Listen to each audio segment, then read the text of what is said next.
Okay, so ito na yung ating pinatanim na palay, oh. Ngayon 17 days na to. Yan, oh, 17 days. Yan, medyo ano sa ulan, wala masyadong ulan dito. Buti na lang medyo basa pa yung mga ano na, yung tawag nito, pitak. Yan, may mga damo dahil nga natutuyo. Ayan, daming damo, kapal ng damo. Nag-spray na dito ng pamatay damo. Yan, yung sa paligid, oh.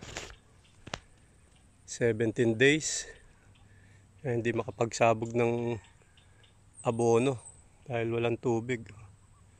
Yan, ngayon ang gagawin natin, meron tayong gagamitin dito na abono, fertilizer na kahit walang masyadong tubig pwedeng gamitin. Hindi tulad ng mga urea na buo. Pag isasabog mo dyan, dapat may tubig. Yan, okay. So 17 days. Sana makalusot sa mga darating na bagyo. Yung mga sakit, sana wala masyadong sakit. Yan, abang-abang lang ng obserba lang. Okay, yun. Palay 2025.